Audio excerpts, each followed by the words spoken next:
بسم اللہ الرحمن الرحیم۔ جی دوستو، میں ہوں آپ کا ہوسٹ غفور۔ آپ مجھے اپنے چینل پہ دیکھ سکتے ہو۔ شاید لوگ حیران ہو لیکن قطر اور امریکہ کے درمیان کوئی عوامی سیکیورٹی معاہدہ کبھی موجود ہی نہیں۔ دلچسپ بات یہ ہے کہ جب اسرائیل طیاروں نے قطر پر حملہ کیا تو قطر کے اپنے اڈوں پر 36 رافیل طیارے موجود تھے، لیکن سیکیورٹی کو آؤٹ سورس نہیں کیا جا سکتا۔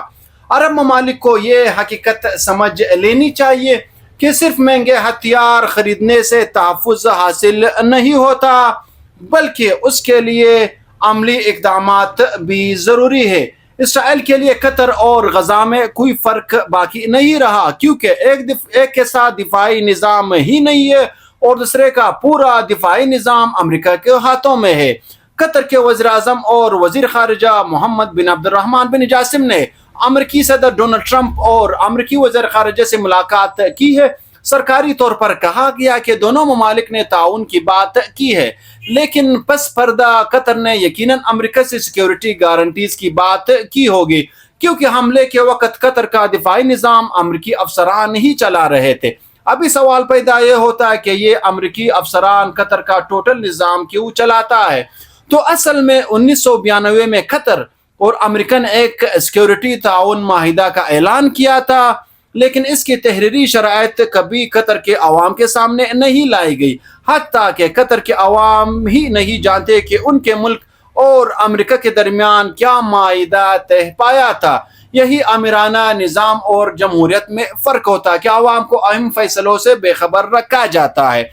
گلف وار کے بعد امریکہ نے اپنے ایئر کنٹرول اور ہیڈ کوارٹر سعودی عرب سے دوحہ منتقل کر دیے تھے۔ اس اڈے پر اب 10,000 امریکی اور یورپی افواج موجود ہیں جو پورے مشرق وسطیٰ اور بحر ہند کی نگرانی کرتے ہیں۔ قطر نے بھی امریکی اور یورپی ہتھیار خرید کر اپنا دفاعی نظام مضبوط بنایا، جس میں پیٹریاٹ PAC-3 اور جدید جرمن اور فرانسیسی سسٹم شامل ہے۔ قطر نے اپنی ایئر فورس پر بھی 20,000 فوجیوں پر مشتمل ایک کاروان بنایا ہے، جن میں 3,000 ایئر فورس اہلکار ہے اور ان کے پاس رافیل، یورو فائٹر ٹائفون اور F-15 جیسے جدید ترین طیارے موجود ہیں۔ کاغذوں پر یہ سب کچھ قطر کے دفاع کے لیے کافی تو ہونا چاہیے تھا، لیکن اصل میں قطر کا دفاعی نظام امریکی اڈے سے جڑا ہوا ہے، حتیٰ کہ بعض اوقات امریکی افسران قطر کے ایئر ڈیفنس پر براہ راست ڈیوٹی دیتے ہیں۔ یہی وہ نقطہ ہے جس نے 9 ستمبر کو قطر کے اعتماد کو توڑ کر رکھ دیا۔ اسی دن 15 اسرائیلی طیاروں نے دوحہ پر 10 حملے کیے، بھی 2,000 کلومیٹر کا فاصلہ طے کر کے آئے اور واپس چلے گئے۔ راستے میں وہ برطانوی اور امریکی اڈوں سے ریفیلنگ بھی کی۔ اب سوال یہ ہے کہ اتنے جدید سسٹم کے ہوتے ہوئے نہ قطر اور نہ ہی امریکی بیس ان طیاروں کو پکڑ سکے، تو حقیقت یہ ہے کہ یہ سب امریکی ساختہ F-16 اور F-35 طیارے تھے، جنہیں پکڑنا امریکی نظام کے لیے خاصا مشکل نہیں تھا، لیکن ان کی ملی بھگت صاف اس سے ظاہر ہوتا ہے۔ یہی حال باقی خلیجی ممالک کا بھی ہے۔ سعودی عرب اگرچہ آبادی اور فوجی قوت میں کچھ بڑا ہے قطر سے، لیکن اس کی کارکردگی بھی زیادہ تر یمن میں بمباری تک محدود ہی رہی ہے۔ تاریخ گواہ ہے کہ عرب ممالک کے پاس جدید ہتھیار ہونے کے باوجود اسرائیل نے ہمیشہ انہیں منٹوں میں شکست دی ہے، چاہے 1967 کی جنگ ہو یا 1981 میں عراقی ایٹمی پلانٹ پر حملہ ہو۔ مسئلہ یہ ہے کہ عرب دنیا آج تک کوئی پشاور قومی طرز کی فوج تیار نہیں کر سکی۔ صرف ہتھیار خریدنے سے دفاعی قوت نہیں بنتی۔ سعودی عرب نے $250 ارب سے زیادہ کے ہتھیار خریدے ہیں، لیکن یہ سب کاغذی ثابت ہو رہے ہیں۔ اصل خطرہ اسرائیل سے نہ کہ یمن یا ایران سے۔ امریکہ کی مشرق وسطیٰ کی پالیسی مکمل طور پر اسرائیلی مفادات کے تابع ہے۔ امریکہ کے تمام عسکری ادارے اور انٹیلیجنس ایجنسیز اسرائیل کی مشاورت سے فیصلے کرتے ہیں، کیونکہ قانون کے مطابق امریکہ کو اسرائیل کا دفاعی برتری ہر حال میں قائم رکھنی ہوتی ہے۔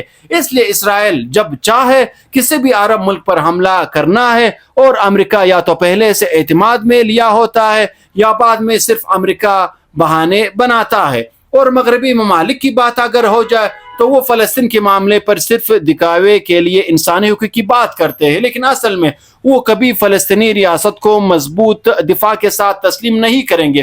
وہ جان بوجھ کر سرحدوں اور فوجی اختیارات کے سوال کو نظر انداز کرتے ہیں تاکہ اسرائیل کا منصوبہ محفوظ رہے۔ مغربی عوام کی نئی نسل اگرچہ زیادہ ہمدرد ہے، لیکن اسرائیل اور امریکہ اب انہیں قابو کرنے کے لیے آزادی اظہار رہا ہے اور سوشل میڈیا پر پابندیاں لگا رہے ہیں۔ دوسری جانب امریکی secretary of state Marco Rubio اسرائیلی وزیر اعظم بنیامین نتنیاہو سے ملاقات کے بعد دیوار گریا پر دعا کرتا دکھائی دیتا ہے۔ بظاہر یہ ایک عام سا منظر لگتا ہے، لیکن حقیقت میں یہ تصاویر اس بات کی علامت ہے کہ مسلمانوں کے خلاف ایک نیا اور بڑا منصوبہ شروع ہو چکا ہے۔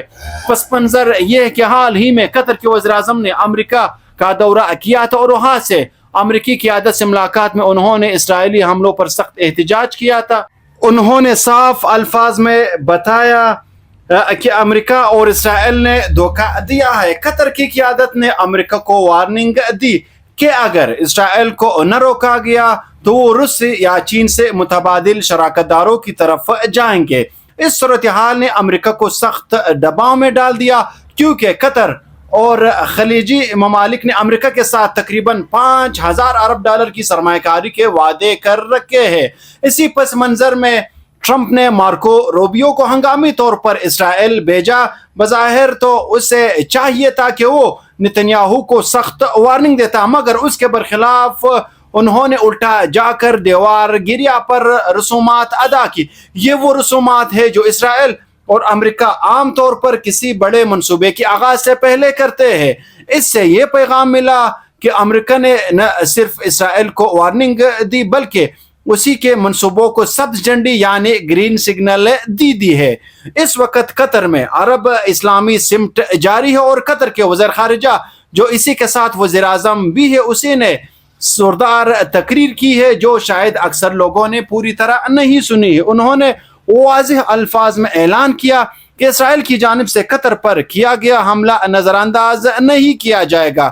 قطر کی ریڈ لائن کو کراس کیا گیا ہے اور اسرائیل کو اسی کی سخت سزا دی جائے گی، چاہے اس کے لیے قطر کو جو بھی کرنا پڑے۔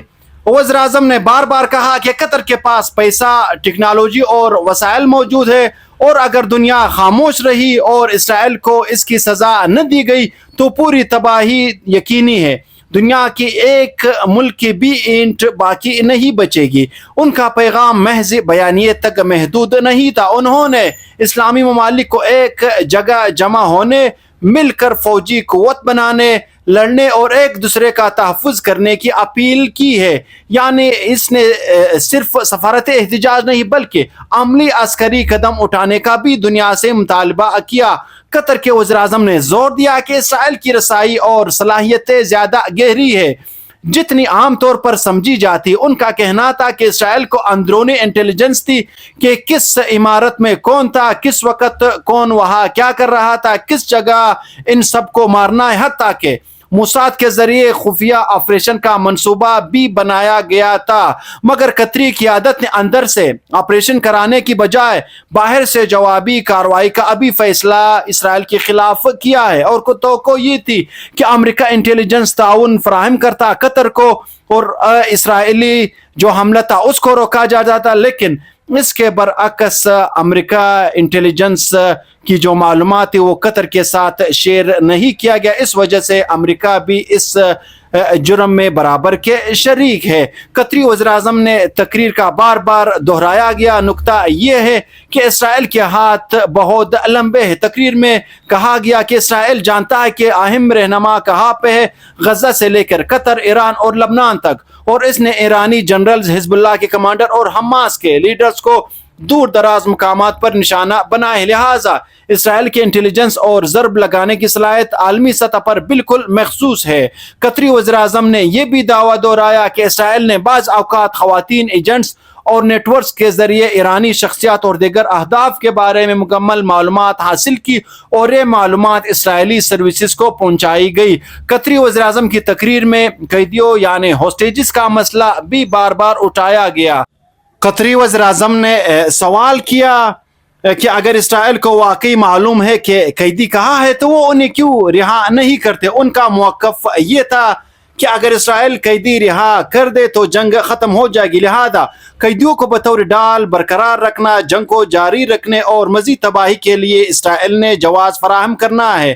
قطری وزیراعظم نے تقریر میں یہ سخت تنقید کی کہ اسرائیل پر کہ اسرائیل غزہ کو مکمل طور پر تباہ کر رہا ہے، عمارتوں کو گرا رہا ہے، شہر کو کنڈرات بناتا ہے، اور جب غزہ اور مغربی کنارے پر قبضہ مکمل ہو جائے تو اسرائیل فاتح ہونے کے ناطے قیدیوں کو یا تو آزاد کرے گا یا پھر سارے اس فلسطینی قیدیوں کو پھر وہ مار ڈالے گا جیسے اسے منظور ہو. مارگو روبیو کی نتنیاہو سے ملاقات کی رد عمل میں قطری وزیراعظم نے کہا کہ روبیو تو آیا تھا تاکہ وارننگ دے اسرائیل کو، مگر اس نے دیوار گریا پر رسومات ادا کی اور اس عمل کو ایک ایسا پیغام سمجھایا گیا جس نے امریکی حمایت کا اشارہ دیا.